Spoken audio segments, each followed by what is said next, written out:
We're delighted y'all are here. Thank you so much. My name is Carl Blackstone with the Columbia Chamber, and I want to welcome everyone here. We've got such a fantastic group. We've got some new faces as well. So thank y'all for joining us. Because of time, I know everybody's enjoyed chatting, but we want to get the ball rolling so we can get out of here and be respectful of your time. If y'all don't mind, please stand. Let's say the Pledge of Allegiance. Pledge of Allegiance to the flag of the United States of America, to the republic for which it stands, one nation, under God, indivisible, with liberty and justice for all. Thank you. It's so heartwarming, really, when you think about coming to these things. And I don't make every meeting. Obviously, not many people can make every single meeting, but coming in here and we're here for one purpose only, and that really is to recognize how important the military is for our region.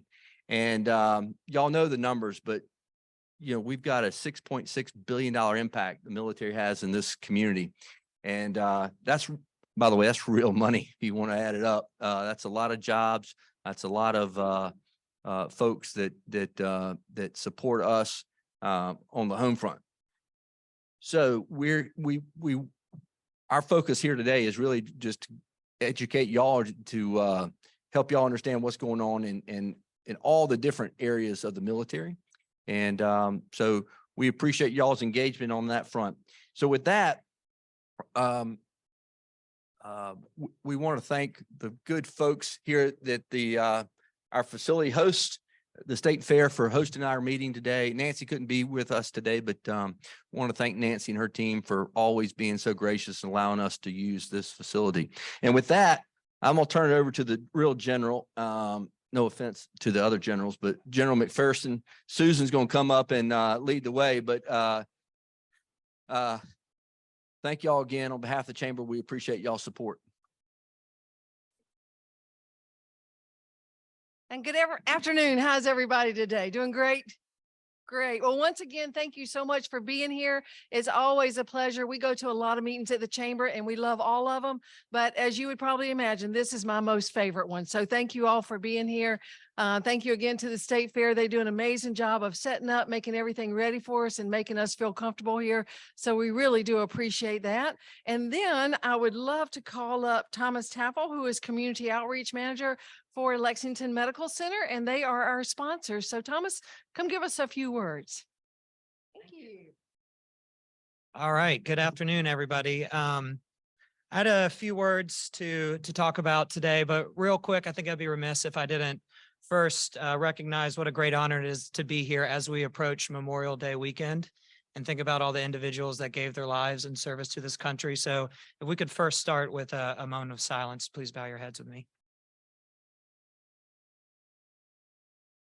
Thank you all. I appreciate it. That was a little preempted by I had a conversation with my granddad yesterday, who's 97 years old and served on the Pacific Tour in World War II. And we had a little bit of conversation about Memorial Day weekend and what it meant to him. So I appreciate y'all.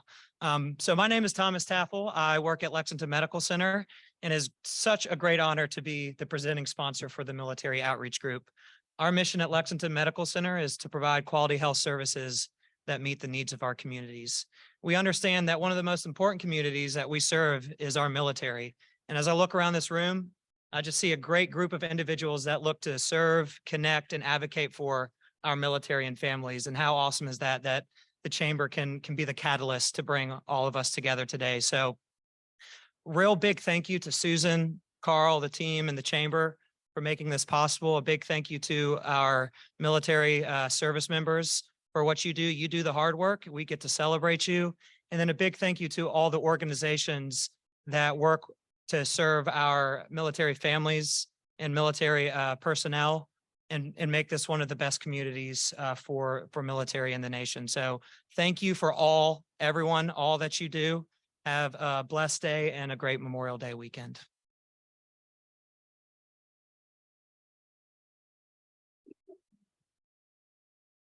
And Thomas is right. How awesome is it that we're here together? We had Armed Forces Day on Friday. We celebrated and honored our special folks who serve in the military. And then we have Memorial Day coming up. Also in April, we had Month of the Military Child, which was amazing. And then for all of you who have military spouses out there, you know that we celebrated Month of the Military Spouse, and we celebrate them every day because they're really the wind beneath the wings of our service members. So we appreciate them and their children who also serve. And every 2 years, they go to a different community. And I don't know if you ever noticed this, think about this. The next time you see a dandelion, that is the symbol for the military child, because when the wind blows and the service takes them wherever they go, they always bloom where they're planted. And so that's a special little thing to remember all of our military families, and to those of us in the schools and the communities who make life pleasant for them and welcome them into our communities. Thank you. It's special, and we definitely need that. And this is a great American defense community because of all of y'all who make it special for them. So thank you for that. And then, as we always like to do, we want to provide an update from our Washington consultant. Suzanne Miller is up in Washington. She takes care of making sure that whatever we need here locally, that we have the support in Washington. And then we have also our congressional delegation who's going to talk in just a minute and let you know a little bit about what they're doing. So if you don't mind, if we could listen to Miss Suzanne from the video.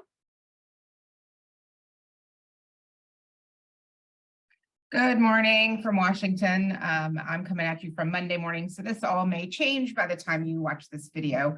But I wanted to give you guys a quick update of what's going on in DC when it pertains to debt limit and defense legislation, some aircraft retirement. And I'm sure that William and Brianna and Larry and Alex can fill in all the blanks. There will be many. First, debt ceiling. People probably are reading about it in the newspaper, hearing about it in the news. What I'm telling clients is this is such a big macro issue that we're not going to be able to impact as constituents or as members or as companies, but it's something that's important to know about. So Monday, which is today, when I'm recording this, President Biden and Speaker McCarthy decided over the weekend that they're going to meet to discuss the debt limit. There is some talk about invoking the 14th Amendment, which allows the Department of Treasury to raise the debt limit on its own. I don't think that that's going to happen. That's my opinion. I just think that's a pretty dire situation to get in. And I, as an eternal optimist, think that the debt limit situation will be resolved probably through some kind of combination of cut in spending on the House side. And I wouldn't be surprised if we see a rescission or a pullback of some of the unspent COVID dollars to help make that deal. I will keep folks updated as those deals come together, or I'm sure you'll read about it in the news as well.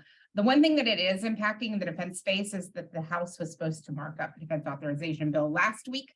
They pulled down those markups so that they can use both the defense bill and also the appropriations process as a possible negotiation tool. So we'll keep you updated on that. So as I just mentioned, the defense bill was scheduled to be marked up in the House, which is pretty much tracking with what it normally does on the authorization side last week. That's since been punted, but I still wouldn't be surprised that it'll see floor time in June as it usually does. The other thing that happened in the House last week is they did begin the appropriations markup process and marked up Homeland Security, Mill VA, so that's MilCon VA, agriculture, and financial services and general government. Those bills are expected to see full committee markups this week, with the other bills following after a Memorial Day recess. The House is in recess this week. We're having a district work period. And so into June, I expect that we will see those appropriations bills go through on the House side. It typically follows later in the Senate, although Senator Murray, the chairwoman, did mention last week that she is committed to bringing all the bills to the floor, or excuse me, all the bills to committee. I'm not going to promise the floor yet. Before August, we'll see if that happens. Because in the past couple of years, the Senate has done what we call a no mark. The one thing to watch for in appropriations, and I'm sure that Senator Grant's staff will speak about this, is he did put forward for the Midlands the priority of finishing a cost complete for Fort Jackson. It's a big number, but it's also a great opportunity for the Fort to make whole some of the current construction projects they have ongoing that have increased in price due to inflation, cost of construction, materials, et cetera. So we appreciate everything the delegation is doing to finish those out. And we're keeping an eye on some projects that the Midlands have in the FIDEP, which means the projected out MilCon for the next few years, making sure that things don't slip and that priorities are kept. And we really appreciate the delegation working in unison on that. The other thing I just want to flag, it doesn't directly affect South Carolina at this point, but there is, at least in the president's budget, a renewed effort to retire some aircraft, including 42 A-10s, which we don't have, and 57 F-15 C and D blocks. Again, doesn't affect McIntyre, but as you can imagine, there's folks, particularly in the Air Guard world, who are getting nervous about how does that impact the dominoes of flying missions, et cetera. So we will continue to keep an eye on that, keep you updated. And I'm happy to answer any questions before or after on email, and I'll send a brief slide deck out that kind of highlights some of these issues as well. Thank you.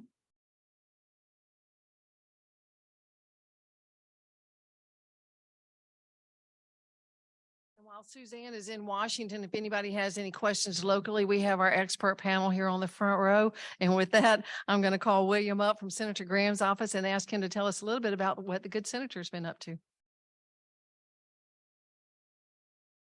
I've been called a lot of things. Expert's not usually one of them. But it's good afternoon. I'll bring y'all greetings from Senator Graham.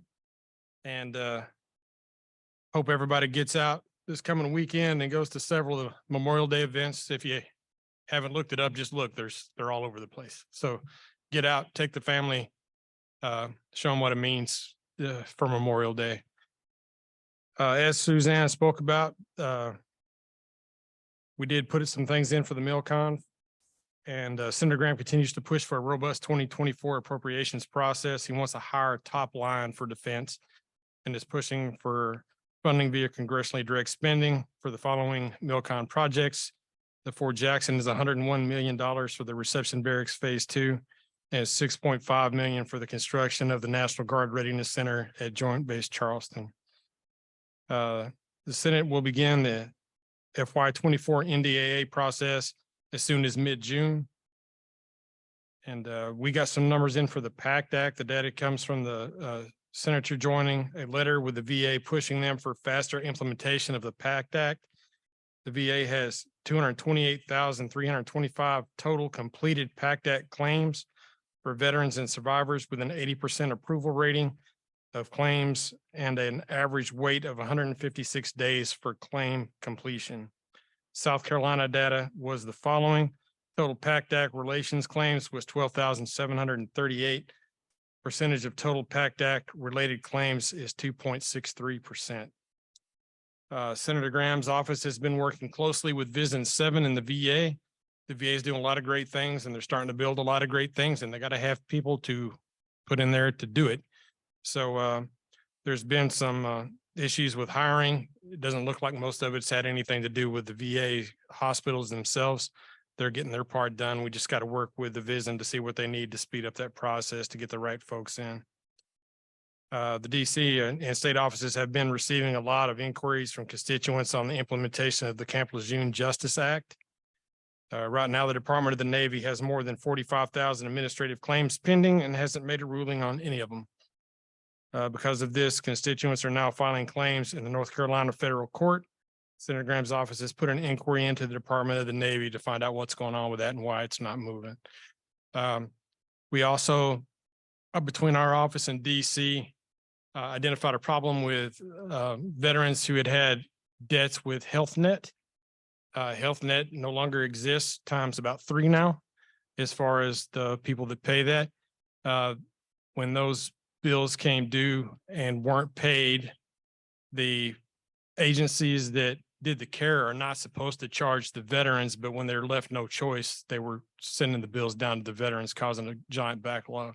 We identified 4 in the state, and when we contacted Big VA and told them that we had 3 in the state, we asked them what that means for everybody else, which means if there's 3 in South Carolina, there's 3 here and 3 there and 5 here and 10 there. And we ended up identifying about 35 or so cases, and we're able to help get those closed.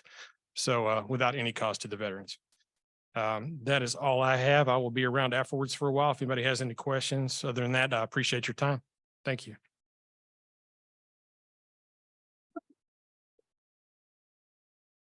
And when you listen to what William's talking about with all the VA benefits, if you think about it, we have over 62,900 retirees in the state of South Carolina and over 397,000 veterans.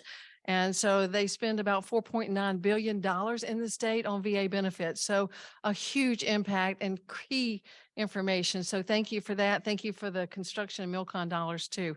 We appreciate that. And then we wanted to call up Mr. George Sharp. He is here today on behalf of Senator Tim Scott. Brianna was out yesterday with the press conference as he announced for his role for presidency. So George, if you will, come share a brief update on it. Good morning. I bring with me the senator's heartfelt hello, and he is truly apologetic that he could not make it himself, as is Brianna. Mr. Smith did an incredible job of explaining the situation with the military on a senatorial level. We are also seeing an increase in PACT Act, Camp Lejeune cases, and our office is working diligently to try to help those veterans in this difficult time.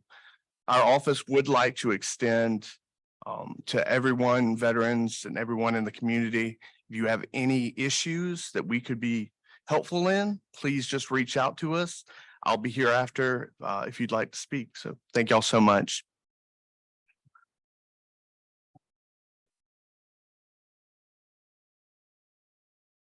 Larry Ward with Congressman Clyburn's office could not be with us today, but if you need any help from Clyburn's office, you can ask any of the chamber folks. We send people upstairs every day of the week. So he's always ready, willing, and available to help out. And then somebody who is also always ready, willing, and able and present on all site is Alex Morris from Congressman Wilson's office. And Cody is going to be the one that's going to talk on behalf of Alex and the congressman. So come on out, Cody. Thank you. So Alex is being shy, so let's start off our comments by addressing him. He is also a Guard member of the 218th, and he's going to be shipping out here shortly. So you got your Guard leadership if you want to look at for how to support those troops as they spend the next year in Africa. You know who to hunt down here, General Jones. But it's great to have folks in our community that are dual-hatted and good stewards of our military community. So a couple of things I wanted to hit on, picking up off of William's comments, talked about the PACT Act. We get these calls a lot, and I'll say that if you know someone that is currently a 100% rated disabled veteran, you should tell them to think very, very hard about whether they want to apply for PACT Act benefits, because it could trigger a full review that could actually end up losing money. So keep that in mind. And as hit on the HR issues, if you've got someone looking for a gig at the VA, or you yourself are looking for a gig at the VA, now's a good time. Is put in request, and they're looking at 28 different occupancies at the VA for pay scale increases. The VA's had a hard time keeping up with the civilian sector on pay, so they're now addressing that issue. So that should be great. Should mean our veterans are getting better care as they're able to attract and retain more skilled employees at the VA. As for things that are happening on the Hill, we're very, very fortunate that Senator Graham leads a lot of efforts on that, and Congressman Wilson is always in lockstep in support of those efforts. So you heard some great things there, some specific things that we've done. This is Guard wide, not specific to South Carolina, but a $50 million, we've requested $50 million in investments in dump trucks for the Guard, which sounds kind of silly, but it's a huge deal. We're looking at supporting a nutrition and wellness pilot program that'll be Army-wide. That'll be an interesting program because it'll be the first time anyone that's been in uniform, you've heard about all the things that you can't take or that you can't do. So this will it'll specifically direct the Army to look at the use of supplements, which should be good for service members. In keeping with some promises that have been made to arm and equip the Guard and at the same pace as our active component, we're looking at increased spending on UH-60 Mike helicopters for the Guard. That'll be huge. It's a bad machine. So I'm pretty envious as a guardsman myself that flies Apaches. That 60 Mike can do some things that my bird cannot do. So it'll be great to see those come to the Guard. And then Congressman Wilson co-sponsored the Major Richard Starr Act. This is pretty big. It'll allow you to, if you're a retired veteran who also had a disability rating, they were kind of offsetting those amounts, and this will prevent that. So you'll collect your full retirement pay and your full disability pay with no offsets. So I think that's all I've got for the group. I think you all know where to find me over in West Columbia if you need me. Thanks a lot.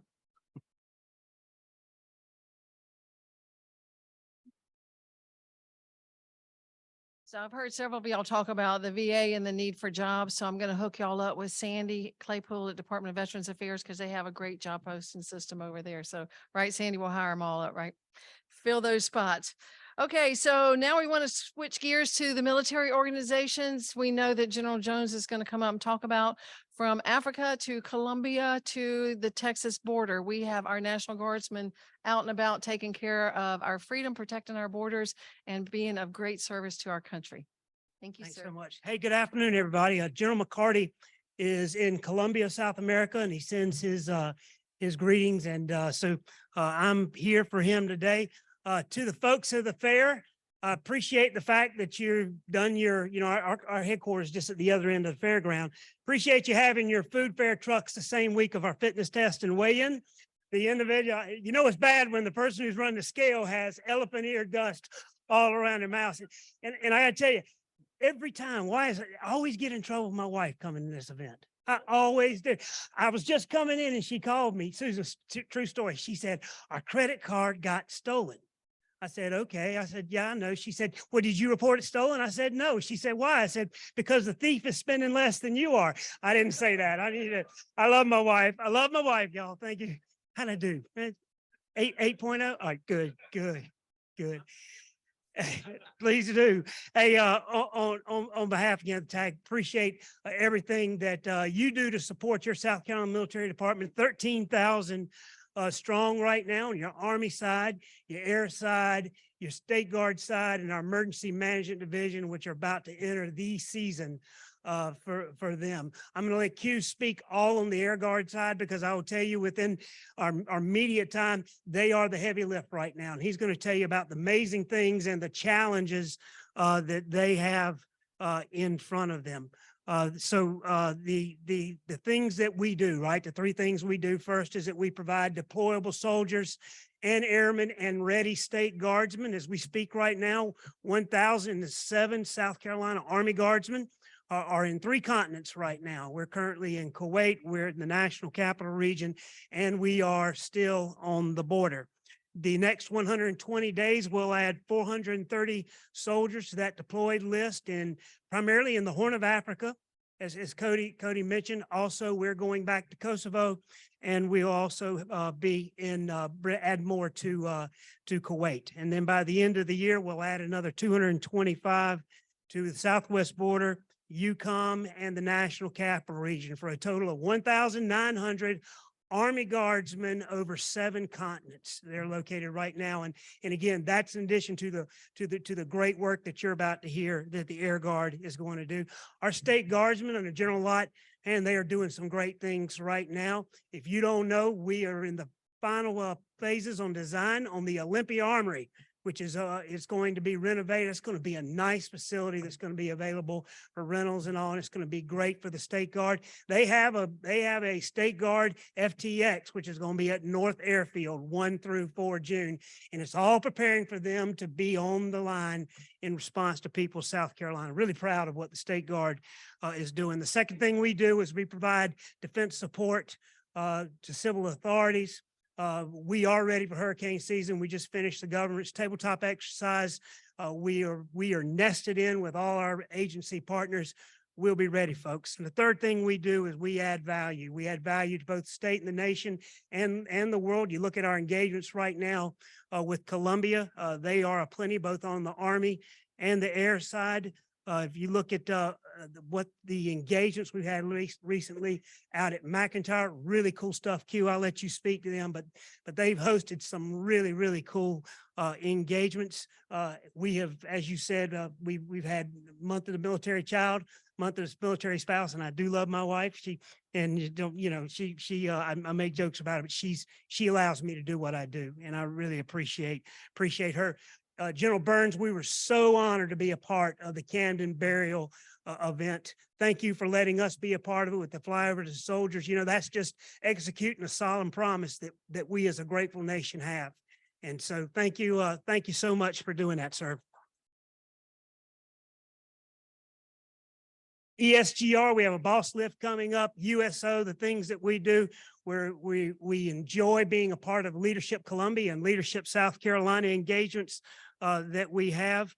We will graduate 55 Youth Challenge cadets here the first part of June. That program remains strong, and we're committed to loving those kids and giving them opportunities to do. And we have the summer camp session coming up, right? So whether it be our STEM program at McIntyre, our museum summer camp program, or out at Camp Bob Cooper, we're excited to have the kids out for the summer. Our strengths right now remain our people. That's how we win.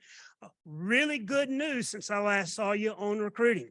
We have made mission for 3 months in a row. Our recruiters are out there hitting it. We're on track to meet our state mission for the first time since before COVID. That's a lot of hard work, and exactly. And they're really getting out.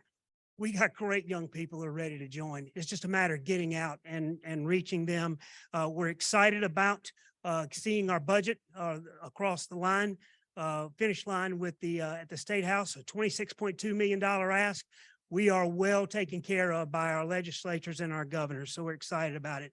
Our challenges was mentioned, and we appreciate Milcon and the cost of doing construction right now to get us across the finish line on some really great projects. We need that help, and we're getting it. Thanks so much for helping us with our Milcon shortfall. Something that's very unique or interesting in the Army right now, and very important. And I think it's also you see in society right now. We're having safety stand downs right now. Both Bob and we're seeing it in the Guard side, on the active duty side. We are seeing a 9-year increase in accidents, the Army and the Army Guard just this year on the aviation side.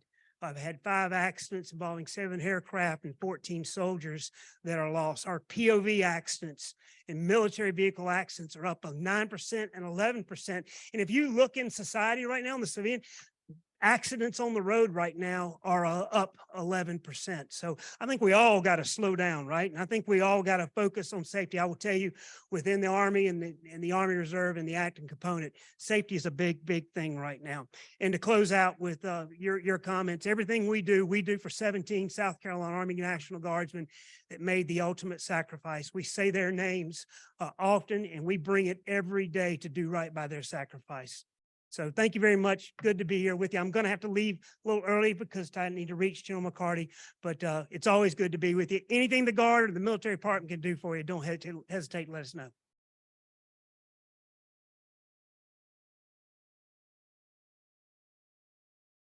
It's always impressive to hear how far and wide our South Carolina National Guard carries us and how they are doing such great work so far from home. So keep them in your prayers and keep their families in your prayers too while they're going. General Harder, would you like to come up and give us an update on what your guys are doing and gals? It's always hard to follow Jeff. I wish you were a little more outgoing and positive, brother. Although I do need to meet your wife. You tell a story every time. I can't wait. So, hey, Bob Harder, Commanding General of your 81st Army Reserve Readiness Division right here at Fort Jackson. A lot of folks, and I don't know if I told this story before, so just real quick. I mean, our major challenge Jeff talked about right now is recruiting and getting our end strength numbers up. And I'm not sure if the team here in the Columbia area understands, how the 81st Infantry Division came into being. Stood up right here at Camp Jackson in 1916, right? And ended up going off to World War I and fought in World War II and have fought in all kinds of conflicts. I think the thing that really stands out to me with the mighty 81st is in World War I, when they were stood up, their commander was a guy by the name of Charles Bailey. And he went over to train with some of the British and French regiments in England before going into France to see what they were doing before he brought his 81st Wildcats over. Well, the reason we're called the Wildcats is because when we stood up here at Camp Jackson, there were Wildcats everywhere. And a soldier right here from South Carolina sketched this patch. And when General Bailey was over in Europe, he noticed, it was sketched this cat, noticed that the British and the French regiments were all wearing patches. At that time, there was no patches in the United States Army. So he authorized right here at Camp Jackson, hey, start producing patches, sew them on your uniforms. Because one, he could identify that soldier belonged to him, but more importantly, generated esprit de corps.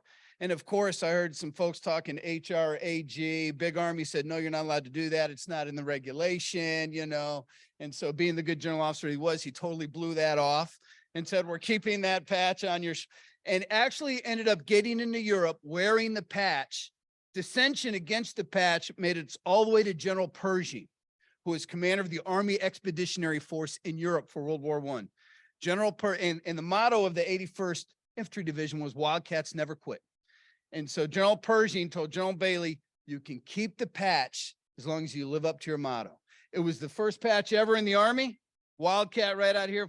After that, General Pershing authorized patches for other Army units. By the end of World War I, there was like 32 patches to include, you know, the 101st and 80. So first patch ever right here in Columbia. Tell that story. If you're out and about, help us recruit soldiers. We're doing better in our recruiting in the Army Reserve, but we still got a little way to go. Again, my primary mission here, the Army Reserve, we partner great with Jeff and Van and his team. We have 4 readiness divisions in our formation, and they kind of cover the geographical footprint of the United States. The 81st, and we're responsible for all the facilities, 15 here in South Carolina. I got about 250. I cover the whole Southeast, 9 states and Puerto Rico. I'm the senior commander for Fort Buchanan, Puerto Rico. So hurricane relief disaster, run that all out of our headquarters right here at Fort Jackson. And so we're working some MILCON and facility refurbishment here. So I'll make sure that the congressional contingent is tied into the requirements that we have. But we run that for the entire Southeast out of this headquarters. And I have 3 other Readiness Division commanders that cover that for the rest of the Army Reserve. Again, #1 priority for us right now is recruiting and retention, making sure our in-strength numbers are correct. Phenomenal support here in the Columbia area and in South Carolina writ large. And then we're getting our young men and women ready to go out the door, right? To fight our nation's wars as needed. The active component has made some decisions on force structure where they don't have a lot of enabling capability. It's all really in Compost 2 and 3, the Army Reserve and the National Guard.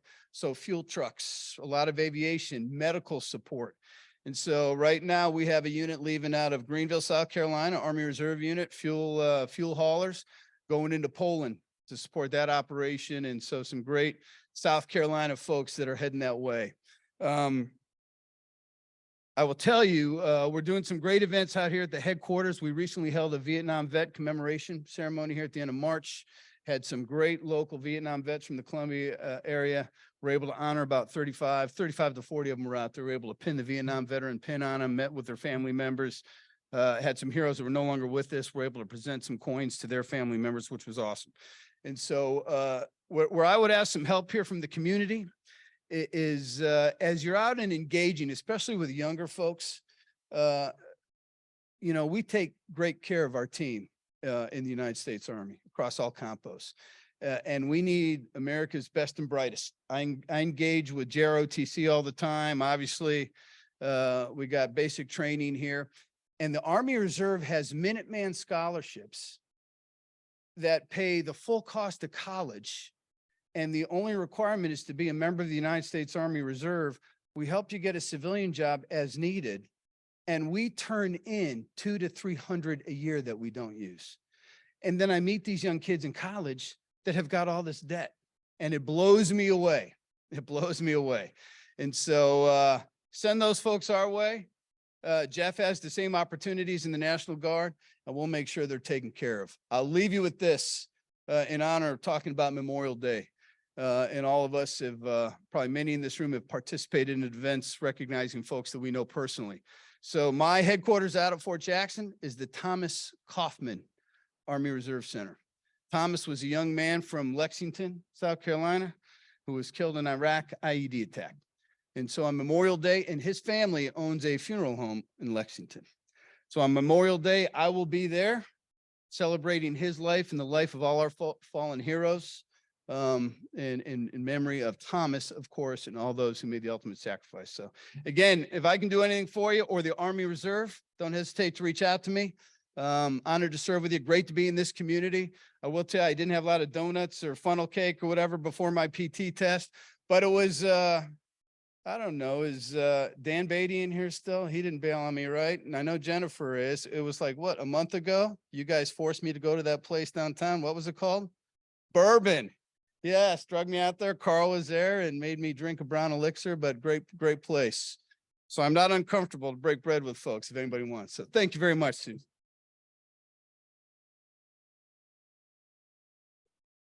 And just to set the record straight, that was low-cal bourbon, and General Jones's wife is delightful, but she is the real general. He's only the Dollar General, so remember that, okay?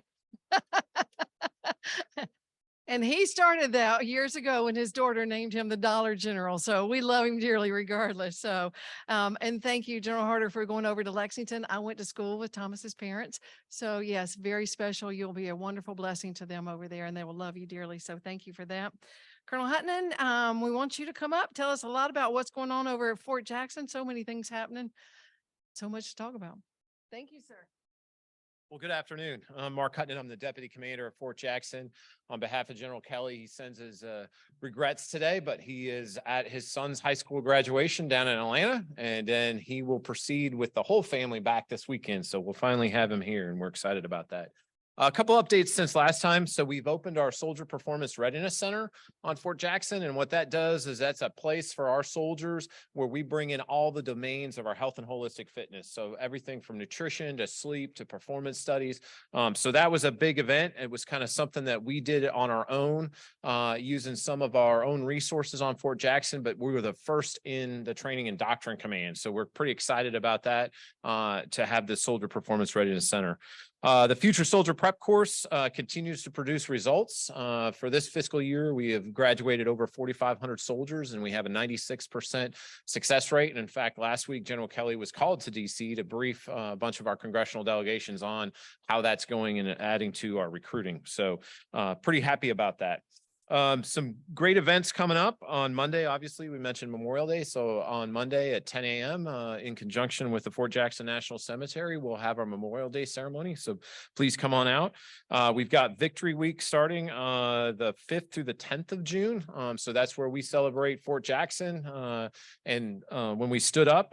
So if you can come out Wednesday at 12:30, we'll have an Army Heritage celebration on Darby Field. We have the Golden Knights jumping in, a bunch of displays up. So that'll be open on the 9th as the golf tournament. And of course, in conjunction with AUSA, we've got the Army Ball going on Saturday the 10th. So please look for your tickets there. Also going on that week, we're very proud to host it this year, is our Junior Cadet Leadership Challenge. And so that's in conjunction with the Junior ROTC program, but we'll have about 1,800 cadets from South Carolina and North Carolina here on Fort Jackson. And it goes from the 5th of June will be South Carolina, and then the 12th to the 17th of June will be North Carolina. So if you know any parents that have JROTC cadets, that'll be great weeks for them to come out, especially the final day when the cadets graduate and complete. We'll be bringing them aboard our new garrison commander on the 15th of June. And then the 26th and 28th of June, all of our senior leader onboarding will happen. So as you know, with the active Army, the summer kind of is our transition time. We'll have over 9 different changes of command out at Fort Jackson, from battalions to brigades to our garrison through the summer. And we'll do our senior leader onboarding on the 26th through the 28th. And of course, the 1st of July is the Independence Day celebration that's open to the entire community. So please mark your calendars for that Saturday. And then if you can put this date as a placeholder on the 25th of July, we'll do our next Come Meet Your Army And you can go out to the night infiltration course, and we'll be sending a flyer out through Susan and the team for anybody that's interested to come out to Fort Jackson and come meet your Army. So those are our events, and just really thankful to the team and thankful to the City of Columbia and the Chamber for all your support, all the congressional delegations for all your support, and where we're at right now. And so if you need anything from Fort Jackson, don't hesitate to reach out. So thank you.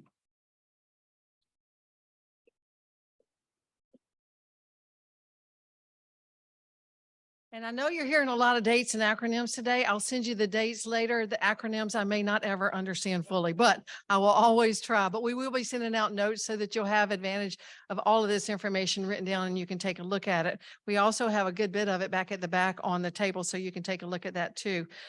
So also right now, Colonel Quadre is back out at McIntyre. The airport's still missing him, but you know, yeah, got to go where you got to go, right, sir? Gotta go home. Thank you, sir. Good afternoon, everyone. I will, Carl, do my best to be brief. 3 minutes. Always hard. I'm never coming back. I told you to stop making me follow General Jones. Man, never coming back. I'll give you a few new faces, trying to give you a little bit of overview of what's going on at McIntyre and 3 things. So a little bit of ops execution, a little bit about what's going on for our strategy prosecution, specifically what's been going on with the Codel in DC, and then inside the community again. Please follow up with any questions will be around.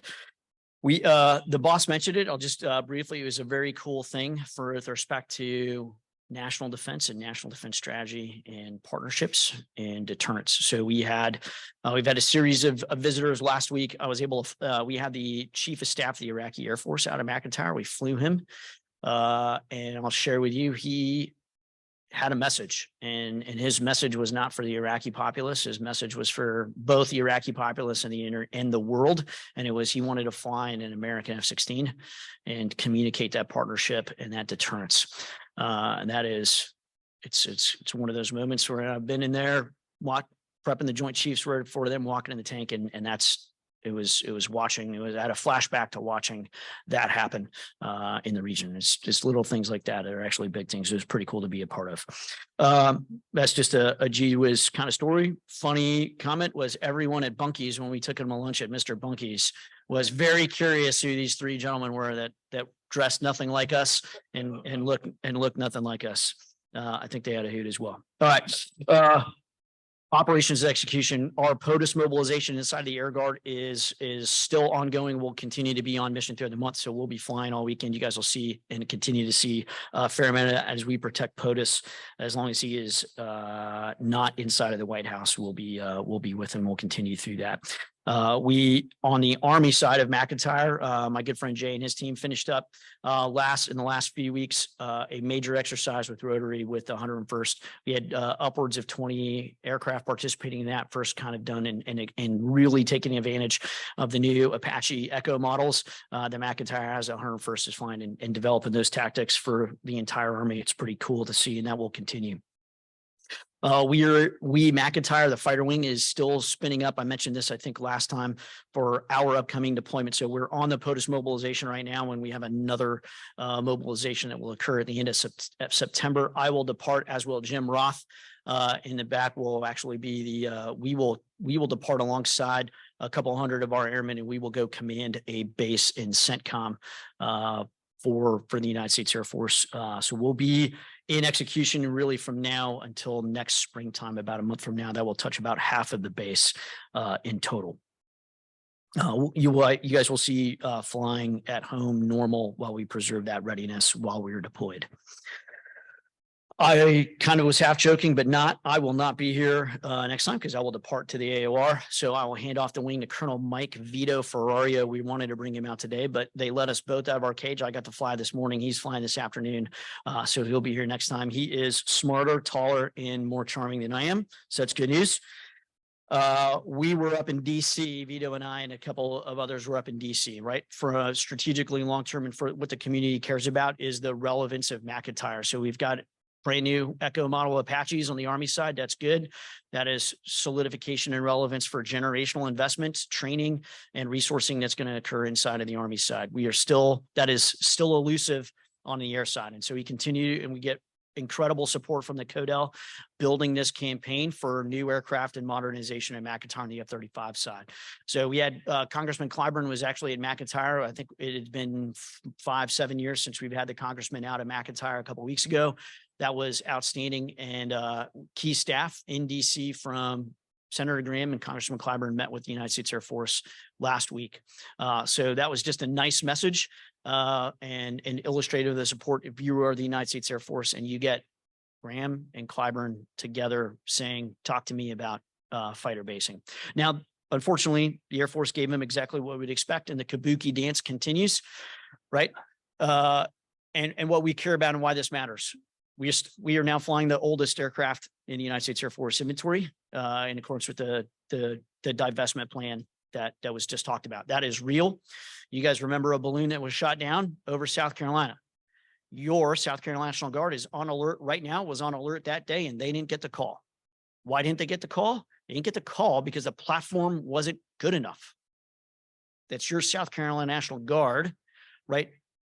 We need a better platform that is not only reflects the investment in our community, the investment in our youth. And we had this conversation with Congressman Clyburn, right? The Air Force is logically and understandably going to send kids to cyber school, to maintenance school, is going to provide that O&M resourcing that touches all of our communities, touches all our businesses, and touches our kids, and provides them that training and execution. And they're going to logically prioritize new, better, relevant platforms than they are the oldest ones in the fleet. That's why our imperative is we got to get it out right now. Those school selections and that recruitment is occurring right now. And that's the message that matters. So I just made you all recruiters for us to give these gentlemen in the front row 1 year appreciation, because everything that we have is they've been incredibly supportive, but we're not over the line yet. And that is what is at stake. We will continue that dance. Speaking of which, there is an amendment in the House version of the NDAA for congressionally directed spending, specifically, well, it's the authorization of it, obviously, in the NDA for Air National Guard fighter procurement, much like that was done with C-130Js, small pockets, pieces at a time, to just add over a generation. We'll see how that develops and through the appropriations process in both houses. All of us talked about it out here in the final part, and this was a big discussion with Congressman Clyburn. And I talked about it last time we were here talking to the school districts, to museum. We are refocusing, it would be the word that I would use, our efforts with our schools and our communities, specifically JROTC, but it doesn't necessarily need to be exclusive to JROTC. So Jay and his team are hosting a leadership school for them in the first part of June. We continue to execute the STAR-based program for elementary school students out in McIntyre. We'll continue to do that through the summer on the air side. But wherever we can touch, inject, influence, and just support programs that are going on in the schools, please let us know, whether it's your kid's school, your neighbor's school, or whatever the case may be, and we will get you out, and our doors are open as much as we can do to just solidify our next generation. I'm not trying to recruit them. I'm just trying to do that element as it flows back. And then naturally, if kids are interested, and we'll walk them through it. Cool. All right. Damn it, that was not 3 minutes. I'm sorry. I apologize. Land without a joke. I'm horrible.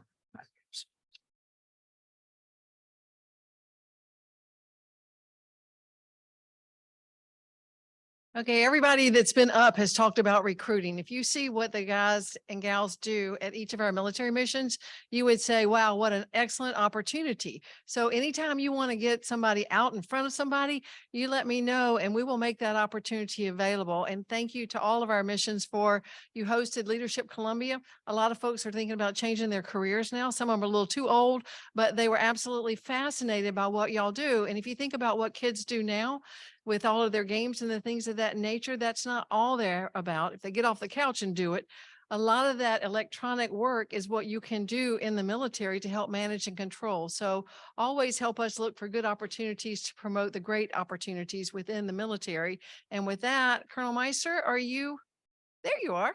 So everybody has set you up very fine for recruiting. So Colonel Meister is in charge of the Columbia Recruiting Battalion. I'll let you tell us opportunities. All right. Thank you, Susan. For those of you that are new today, the Columbia Recruiting Battalion is responsible for recruiting for the Army and the Army Reserve in the state of South Carolina. Augusta and Western North Carolina. Like the National Guard, we are building momentum across our footprint. However, we are not there yet. The most recently completed month, we exceeded 80% of our assigned mission for the first time coming out of COVID. And this month in June, we're currently on pace to meet our mission. So our recruiters are working harder than ever and encountering a lot of those challenges that we face. We do continually face challenges of applicants not meeting the physical and academic standards to join the Army. That's being significantly impacted by the future prep course that Colonel Hutnan talked about. Our leadership, both at USREC and TRADOC, is looking to expand that program to provide more opportunities to more people. That's both for people that struggles a little bit more on the academic side or individuals that need help on both the academic and the physical side. But we're looking to begin some pilot programs in the very near future where we're able to open up the aperture of that very successful program, provide more opportunities to folks. So our medical processing timeline is something that continues to challenge us. From initial contact to enlistment is exceeding 100 days right now, which prior to MHS Genesis, which is where they review all of an applicant's digital medical records, we're able to enlist an applicant in as few as 14 days. But that process is much longer now as we're really adjudicating an applicant's entire medical history. So our commanding generals is working very hard to optimize that process and pour every resource into making sure that an applicant can get through that as quickly as possible, and we maintain their commitment throughout the process. One successful program that we've been executing since about the end of January is the soldier referral program. This is open to soldiers across the Army and the Army Reserve to meet somebody, whether it be an acquaintance, a friend, or someone they encounter in their daily lives. We can then take in that person's information, the person making the referral, along with the name of the referee. If that individual ends up shipping to basic training, the person making the referral gets a soldier referral medal. If they're a lower enlisted person, they're eligible for promotion. And it's just a great asset for our Army. USREC wide, we have exceeded 15,000 referrals right now, and the Columbia Recruiting Battalion is leading my brigade. We're over 800 referrals right now, so we're really taking advantage of that program. But just to echo what Major General Harder said, we just need everyone to continue to talk to the young people they meet about the benefits of service and the many opportunities that it can provide for their futures as they consider their many options that they have in front of them. But really, we appreciate everybody's support and look forward to continue to working with each of you. Thank you.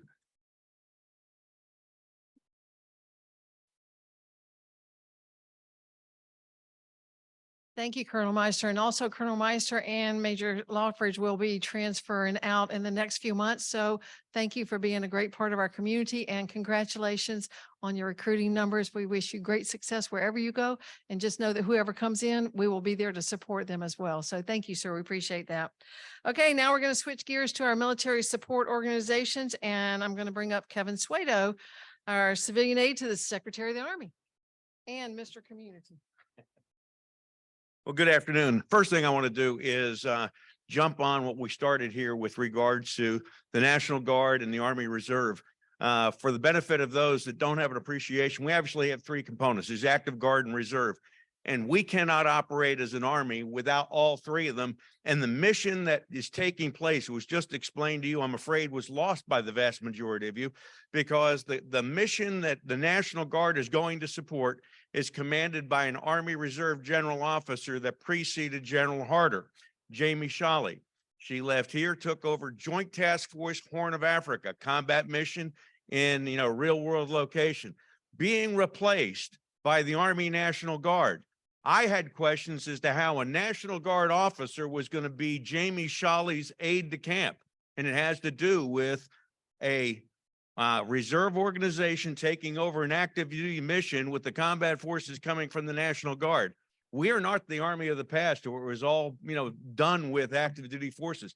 We can't do it today without active guard and reserve. And that's what we've got here. I'm just coming back from a meeting with all the civilian aides to the Secretary of the Army. From last week, I was at Fort Leonard Wood, and I'm just going to share a couple of notes here from which the Secretary asked us to talk to. Number one, on the positive side, the Army appears to have, until Susan said so on the TV, $185 billion budget. And some of that could, be negotiated away. Don't know where it's going to go, but I'll tell you why that's important. We are right now transitioning from a military that was fighting the global war on terror, and we are now going and transitioning to a peer adversary, which means for the first time in a very long time, we are talking about preparing to go to war with somebody that we believe has similar, the same, or greater capabilities than us. That money is important. Her number one priority is modernization.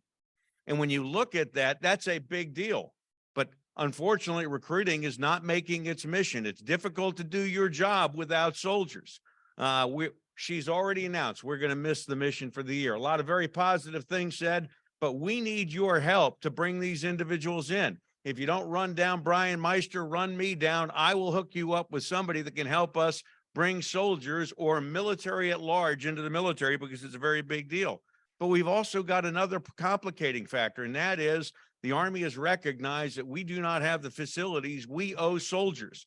And I'm only going to give you a very brief example, but if you just look at Fort Leonard Wood, where we were, what it will take to go ahead and bring the family housing up to code is $500 million, or $500 million for one installation. Think about that when you've only got 185 billion and you're going to take $500 million of it for one fort. Well, that's not going to happen. It's not going to be $500 million. They're going to be responsible for making some very difficult decisions. The point becomes the one thing that we can't afford to give up on is our slice of the pie with regards to national defense. And those are decisions that will be made in the next couple of hours with regards to whether or not national defense is important or how important it is to take care of all of our troops across the board. Let's see. A couple of quick things. The General Harder talked about the Minuteman scholarships. I'm going to touch on them in the National Guard realm. They've got 3 Army Reserve ambassadors working at full time, 1 CASA. Mine go to the National Guard. We have given out, or in the process of giving out, about 30 right now. We're going to get more before it's all said and done. The Army Reserve has a capability right now of providing so many more. We are propensed to put people in the military. Those scholarships are available. General Harder can reach into a pool today and give a young man or a young woman a scholarship today if they qualify and agree to serve in the reserve. And so I've told my strength manager at the National Guard, if you've got a kid that wants to go in the Army Reserve, give them to me. I'm going to give them General Harder. We're going to bring that individual in. But so whether it is enlisted or officer, that's part of the recruiting mission. We've got to take care of soldiers. The last thing that I will throw out has to do with the Army Ball. This is coming from, where is Sylvia? Sylvia, please stand up. Okay, because I have to make this. I am now speaking as Colonel retired Kevin Schwedo and nobody else. We've got the Army Ball coming. The Army Ball needs sponsorship. If your organization's willing to sponsor the Army Ball, see that lady. If you don't have a table and you want to come to the Army Ball, see that lady. If you want to get individual tickets, see that lady. Okay. They're available and it's a big deal. The Army's celebrating its 248th birthday. And if you have never been to an Army Ball and want to see what some of Army tradition is all about, that's the place to do it. The last thing is we've had the final ribbon cutting for the Fisher House. I am not sure whether or not we have started putting people in there, but if not, we're within a week or so of finally taking veterans and giving them an opportunity for their families to stay as they're either going through significant significant medical treatment, or they are, for example, in hospice care. So your support of the Fisher House has made a tremendous difference in our community. It's going to make a real difference. We've offered you the opportunity. It remains open. If you want to go out and see Warriors Walk, where a lot of our warriors spend their last days on earth in hospice care or any of the medical facilities, Dr. Amora will make it sure that you have that opportunity, because we need to make that happen. So with that, I thank you for your time.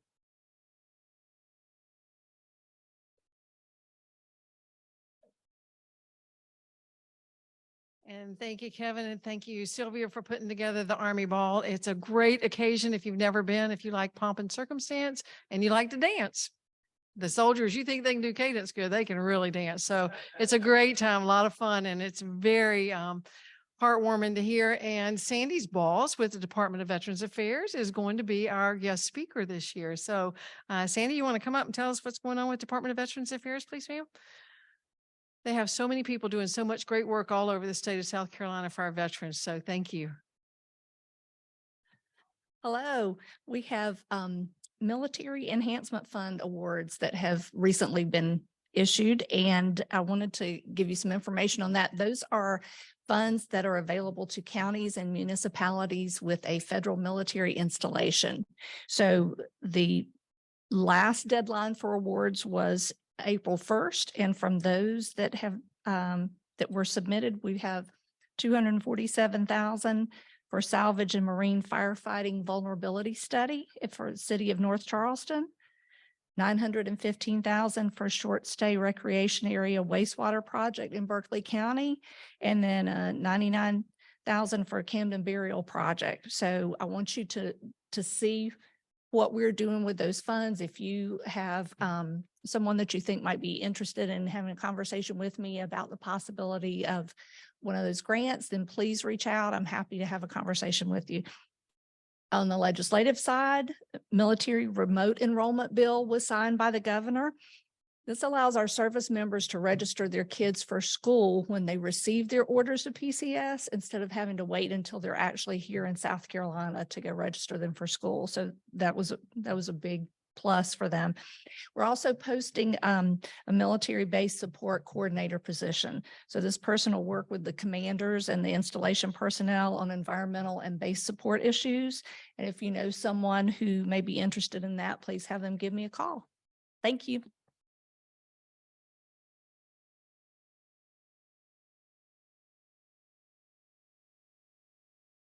Thank you, Sandy. And if anybody here has a great job and you'd like for it to be shared with the veterans, if you want, you can send it to me or send it to Sandy, and they have a newsletter that goes out on a weekly basis, and they share the job opportunities around the state.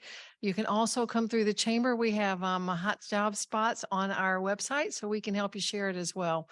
So thank you for that. And Jared, I'm going to let you come up and tell us what we're doing at University of South Carolina. And how about, I have to mention this. Carolina graduation. Did y'all happen to catch the news where the cocky who graduated was caught? I mean, she danced all over the stadium, and they caught her on all the national news, the sports news, and everything, because cockies don't ever reveal themselves until they graduate. And then, unbeknownst to me, Colonel Hutton, you have her picture with her because she was at the welcome breakfast. I got it. We'll get her autograph next. I will. Yes, sir. Thank you, Susan. Good afternoon, everybody. It's great to be with you. Just a few updates from USC. We just wrapped up the 22-23 academic year. So hope everybody's enjoying less traffic. Enjoy it for the next 3 months, because then it'll get crazy again come August. But just a few events we have tomorrow.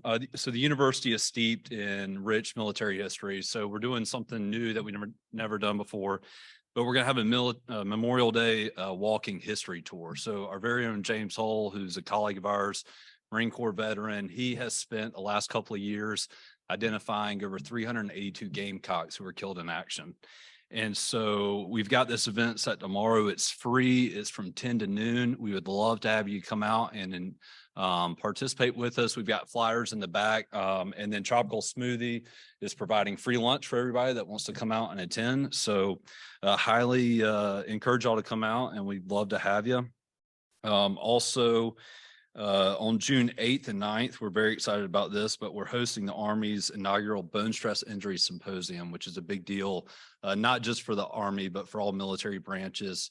And we've got a lot of researchers and faculty members on campus who've spent years of researching areas in terms of injury prevention. And so that is an event, a conference we're really looking forward to.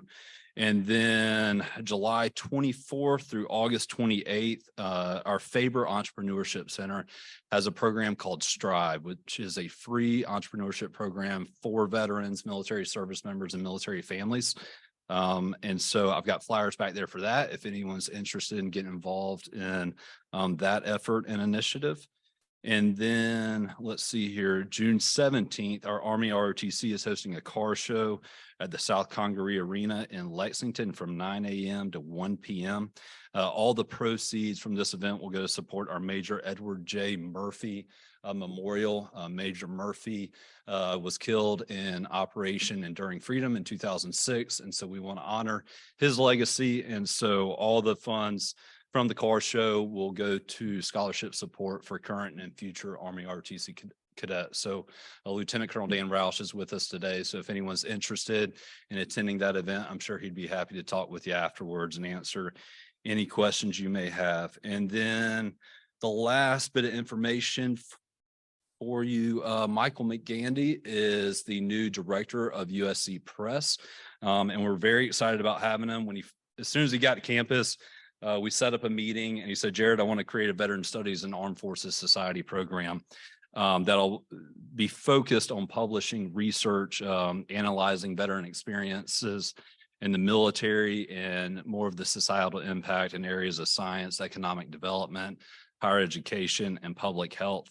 And so we are working on getting this program off the ground. We're very excited about it. And then just to supplement that, we were contacted a few weeks ago by a national organization called the Veteran Studies Association, and USC has been selected to host their 6th annual Veterans and Society Conference. So that'll be next March 14th and 15th. And so we're in the planning phase of that conference. So more to come on that. And once we get it finalized, we'll be sure to push that out to everybody. And then the last thing I'll share with you, not a recruiter, but in 2020, the university passed a policy for any South Carolina residents who graduate high school and decide that they want to enlist and serve in the military. After 2 years of service, they get automatic admission to the university. We value their service, recognize the value add they bring to the university, and we want them to know that they always have a home at USC. So with that, I am done. It's great to be with y'all. I hope y'all have a wonderful afternoon. Thank you.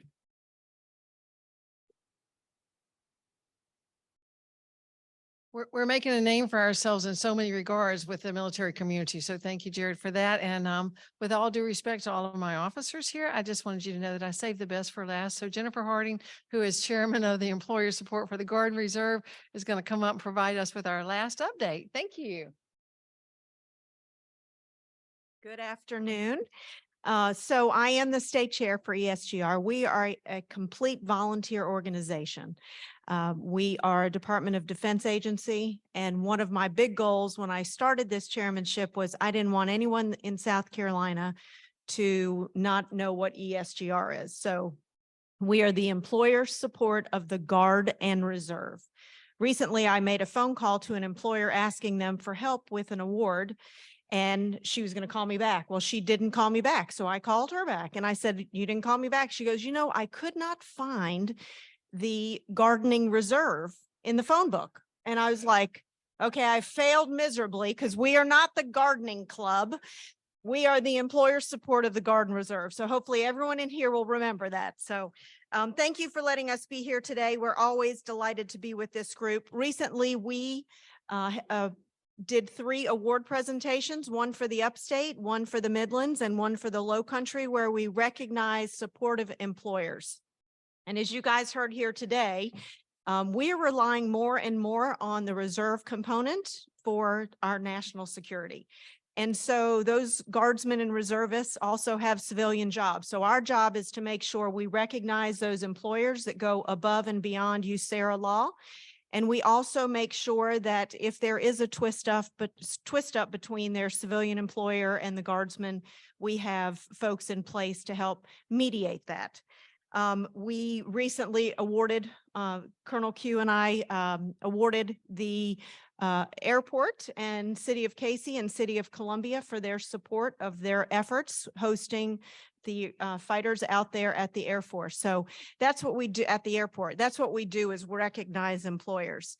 So on the table in the back, and you guys, it sounds like you need to visit that table. There's a lot of good goodies back there. So there's a sheet of paper here with 3 different QR codes on this. I would ask you to please pick this up. One is for a Patriot Award, where if you employ a guardsman, they can nominate you for the Patriot Award. There's also the Employer Reserve Guide for your HR folks. That is the guide to all things USARA law so that you don't go to ESGR jail.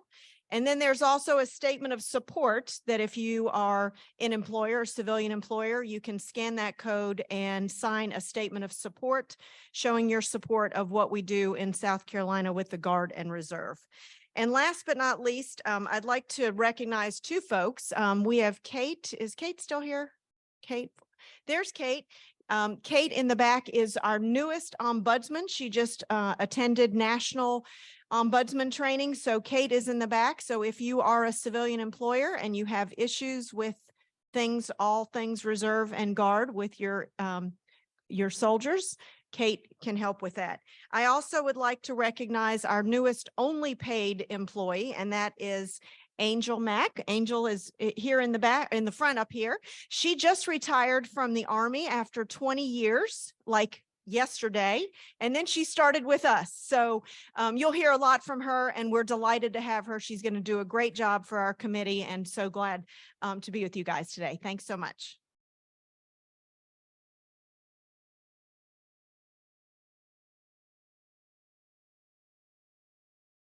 She may only have 1 paid employee, but they move a lot of mountains. So thank you, Jennifer, for all that you do, and for all of our employers who support our Guard and Reserve. Thank you very much for that.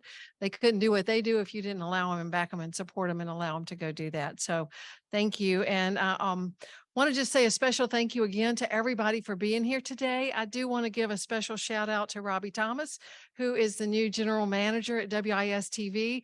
You all know that WIS is one of our awesome partners. All of our media are. WIS sponsors the United for Veterans program. Judy Gaston was one of our military advocate of the year. They are at everything that we do that supports our military. So we appreciate that. Robbie, I think you can tell by today that we are a great American defense community, and we welcome you and your family to it. You're gonna love being here with us. So, and we're gonna love having you. I do want to, like I said, a special thank you. We have all of our sponsors who are here, and if you'll look on the inside of your program, so many sponsors here. Some of them here also attended the Fort Jackson Industry Day, looking for new employees. So we thank you for that. Always looking for opportunities to make sure that as our people come to Fort Jackson and in the National Guard, we keep them here all the time. But Fort Jackson, McIntyre, that they see that this is a warm, respectful community, and that we do embrace them. We do love them, and we do want them to be here. I always tell them, go out, serve your country, and come back and retire here. And now even our retiree military benefits are tax-free in South Carolina. So it makes us even more competitive. General Harder, we expect you to come back here too. So, anyway, we do try and tell you that. Colonel Hutton was talking about on the July 27th, we'll be welcoming in our new senior leaders. And just so y'all know, what we do is we'll bring them, a part of what they do is spend a half day with the chamber. We bring in a lot of our military folks. We let them know all the great things in the community that we do to support the community. But then we also tell them all the fun things that we have to do in the community that makes it special for their family, so that they can get out and take advantage and enjoy being here while in the little bit of time that they have. So it is a special time for us. They go to the State House.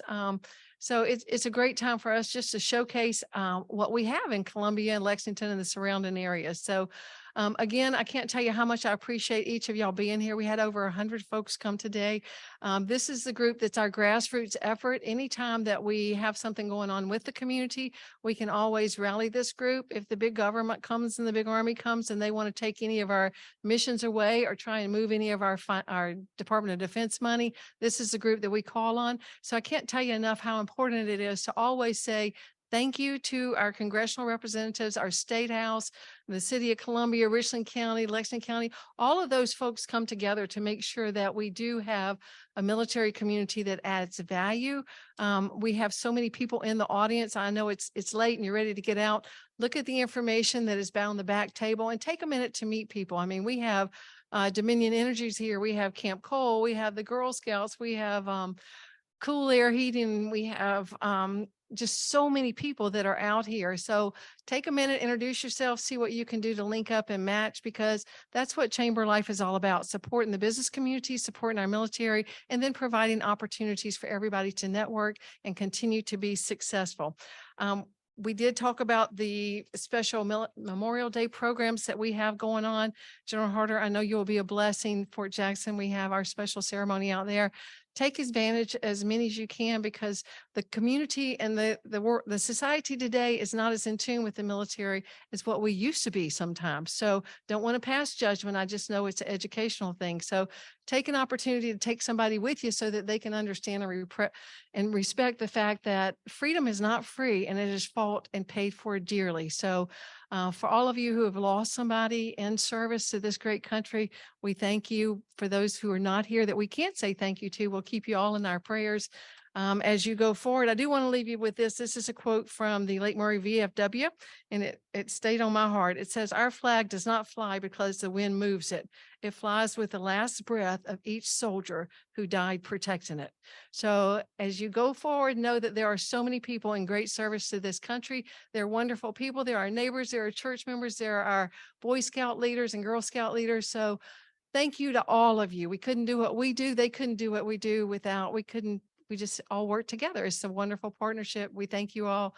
Thank you all for being here today. To our leaders, I know you have so much to do, but our community loves and values you, and we appreciate what you do.